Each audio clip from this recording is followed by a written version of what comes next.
All right, my beautiful people, thanks so much for tuning in to the Money Mindshift. This is ERGJ, Certified Financial Educator, and we are actually going through the book, How Rich People Think by Steve Seibold. Steve, better get my check. Now, here's the deal, guys. Wealth begins in the mind. Wealth begins in the mind. The way that we think about money, if we have rich thoughts, then we can have enriched output into our life. And so what we're doing, we're going through a 100-day journey of changing the way that we think about money, changing the way we think about how we earn it, changing the way we think about how we spend it, changing the way that we think about how we manage the money that comes into our hands. And so rich people, they think differently than poor people. That's why they're rich. And so as we start to go through this process, we're on day number 13. We've talked about a whole bunch of different principles so far. And so hopefully you'll catch it on YouTube, catch up on all of the playlists if you need to catch up on days 1 through 12. But we're on day number 13 today. So we're just going to go ahead and get started because this is what we do. Money Mindshift. Is money earned through thought or through labor? Is money earned through thought or through labor? Day number 13. Let us begin. The middle class believes money is earned through labor. World class believes money is earned through thought. The middle class believes money is earned through labor.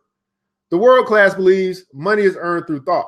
The average person believes that the harder they work, the more money they'll make. Their linear thinking equates to labor and effort with financial success. This is why most people aren't rich.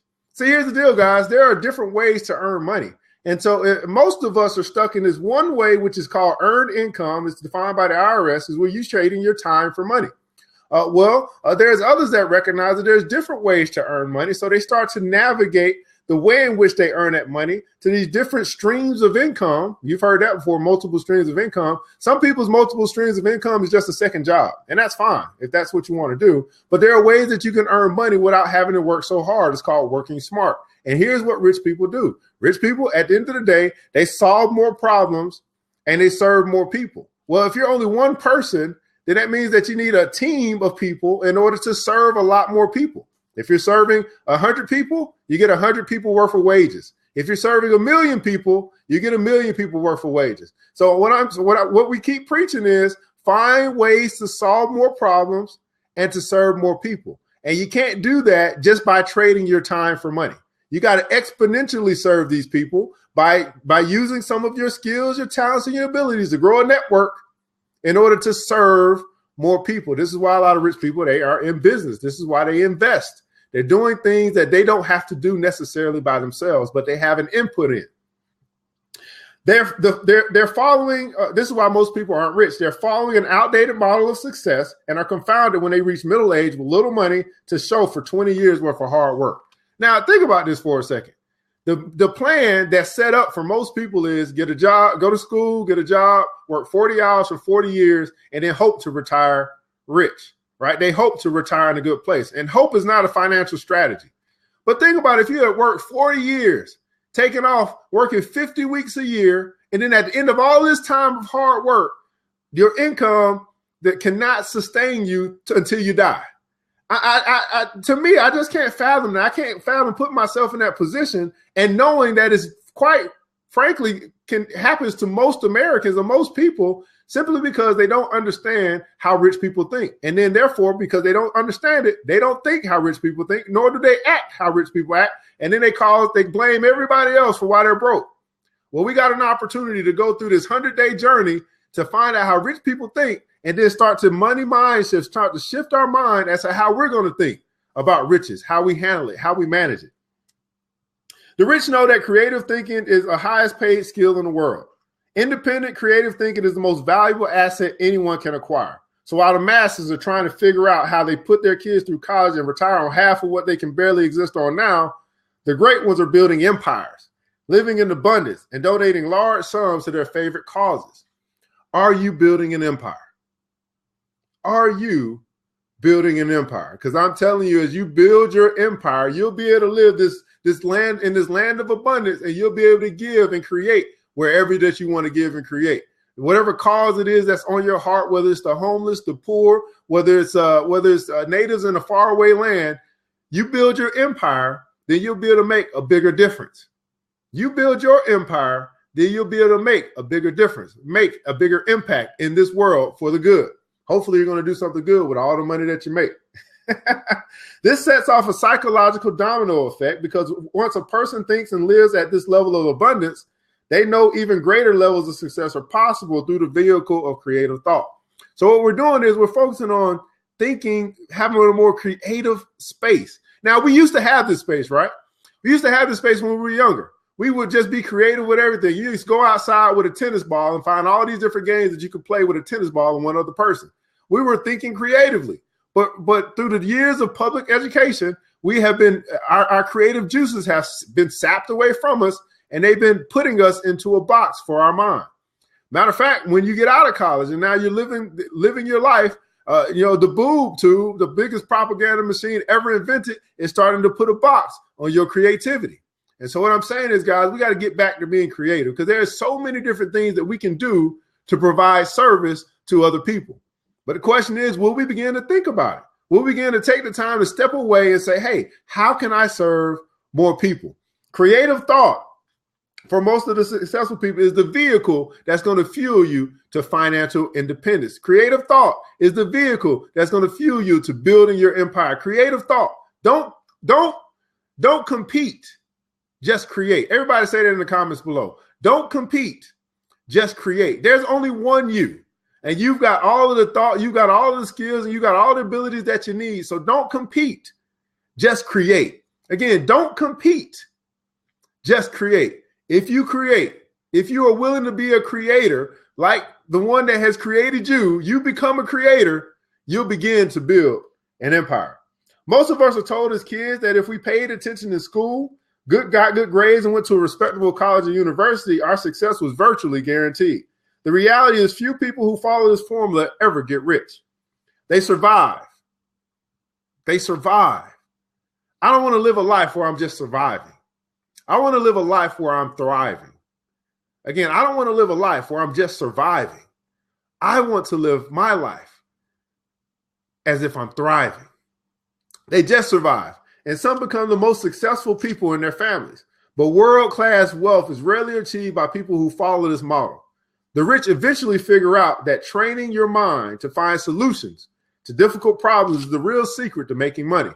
Training your mind to find solutions to difficult problems is the real secret to making money. The good news is that this is possible for anyone who conditions their mind to think this way and then transforms thought into action. So it's one thing to say, hey, I'm starting to think new, right? And I'm starting to think of ways to solve some of the most difficult problems in the world. But then now we have to take what we are thinking and then transform it into action. Too many people are thinking about great things to do today, but not many of them will do them. Too many people are thinking about great things to do today, but not many of them will actually do them. Plenty of people are thinking about reading this book today, but not many people are going to read it. So that's why we created this show to say, hey, you may not going to read the book, but we're going to read it together. And then hopefully we can make it through this 100-day journey together. Now, here's the quote of the day. The real source of wealth in this new era is not material thought. It is in the mind, the human spirit, the human imagination, and our faith in the future. This is by Steve Forbes. The real source of wealth in this new era is not material things. It is the mind, the human spirit, the human imagination, and our faith in the future. So here's your critical thinking question of the day. Of course, this book has critical thinking question, has some quotes, has some action steps. Here's what we need to think about today. How much time do you invest on a weekly basis in self-education? How much time do you invest on a weekly basis on self-education? Now, this is an interesting question, right? Because first, you got the measurement of time, which is time is something that can never be replaced, right? Time is more valuable than money. So how much time are you willing to invest in yourself?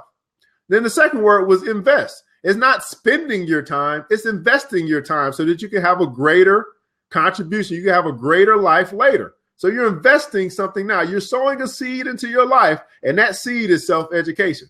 Now, we understand that we have formal education, which taught us some of the things that we have learned up until this day. But there's this element of self-education, which can take you to a higher plane of education. And I would say that self-education is higher education.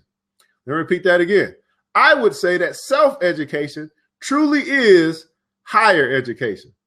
So we have the educational systems to tell us and teach us whatever it is that we want to go learn for the most part. but it's the things that you learn outside of the classroom and about this world, about this life, about this society, about this system, about how to do whatever it is that you want to do. And you can actually exponentially grow because you're not only learning through the 1 hour of class time, you're learning all the time of your life, right? You're learning 8-9 hours a day. How much more can you get done when you have learned, when you have put this knowledge into your life, into your membrane? Again, I would say that self-education truly is higher education. And the question is, how much time do you invest? Invest means you sow something, you get something in return later. So you sow a seed into your life of self-education, educating yourself in whatever area you need to do. Now, where we're pretty much focusing on is educating ourselves on riches, educating ourselves on money, educating ourselves on service, educating ourselves on empire building. If you want to build an empire, you got to learn from people that have built empires, right? I'm going to start studying the Roman Empire, the Babylonian Empire, the American Empire. Start studying this stuff and learning how they build this empire. How did they come over here and build something that's great that we see today? But not only that, you want to learn from the rich. How did they become rich? You know, read their stories. They write them for us to read, but we won't pick up the book. Read their stories and they'll tell you exactly how they got to where they are today. How much time do you invest on a weekly basis in self-education? Now, here's your plan of action. Here's your action step for today. Commit to investing at least 1 hour per day studying subjects that will help you move closer to your ultimate vision. Commit. That's a hard thing for people to do. Commit just 1 hour a day. 1 hour a day. If you were to do that every day for the rest of your life, 1 hour a day committing to studying subjects that will help you move closer to your ultimate vision. Now, what does this entail? Well, first, this entails that we know what our ultimate vision is. Do you know what it is that you want to do? Do you know what it is that you want to accomplish? Do you know the person that you want to become? Some people today are not even thinking about becoming wealthy. They're not thinking about all of the great things that they can do when they get this wealth. So what is it that you want to do? What is your big vision? Because in order for you to find subjects to study, you have to know what your vision is, because now you know where you're going. It's important. It is critical. It's mission critical that you know where you're going. If you don't know where you're going, any road will lead you there. It's mission critical that you know where you're going. And then now you can strategize, you can plan, you can be intentional on the things that you put in front of your eyes and into your ears as it relates to educating yourself in this subject matter. If you want to be an astronaut, you got to study space, right? If you want whatever it is that you want to do, SEO, you got to study SEO. What is it that you want to do? What is your ultimate goal? What is your ultimate vision? Where are you going? If you haven't figured that out, make that your mission today to figure out, where is it that I want to go? Where do I want to take my life? Where do I want my life to be in 10 years from now? Now, many people, they can't think long term. They just don't think long term. They think, oh, today is the only day that I have. And if the Lord willing, if I have tomorrow, God bless me, right? But I'm saying that's true. Today is all that you have, but that doesn't mean that you can't plan for tomorrow. That doesn't mean you can't plan from 10 years from now. That doesn't mean that you can't plan for your children to go to college debt free. It doesn't mean that you can't plan. It may not come, plans may not work how you want them to, but something happens when you actually plan it out. It actually starts to work. It's something about writing a goal down, and next thing you know, you done completed that goal. You need to know. You need to know where you want to go. Then you can map it out. You can plan it out, and then you can be intentional, right? You can strategize. You can say, okay, hey, this is what I need to do when, because you know where you're going. How many people do you know have no idea where they want to go? And then they wonder why they can't get there. Let me repeat that again. How many people do you know have no idea where they want to go? And then they wonder why they can't get there. Let's not be those kind of people. Let's be the people that say, hey, I know where I want to go. I know where I want my life to go. Know what I want my life to be. And hopefully you're saying, hey, I want to be rich. I think that's hard for people to say, right? It's almost like a boastful statement. I want to be rich. Now, I don't think there's anything wrong with that at all. Because when you're rich, you can do some great things in this world. When you're rich, you can change your whole family. You can change your whole generation. When you're rich, there are some wonderful things that you can do if you decide to be a wonderful person. So it's nothing wrong. I don't think there's anything wrong with saying I want to be rich, because every day you're going to be dealing with money. So why not have an abundance of it?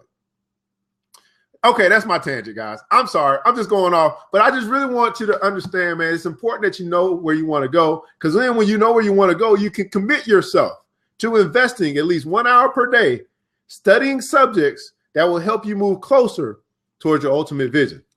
Hey, this is our time here today. This is ERGJ Certified Financial Educator. We're going through How Rich People Think by Steve Seibo. Steve, make sure I get my check for this free promotion. Hey, we're on great day number 13. Tomorrow we'll be moving to day number 14, man. So if you missed any of our episodes, hey, check me out on YouTube. ERGJ Enterprises is the tag.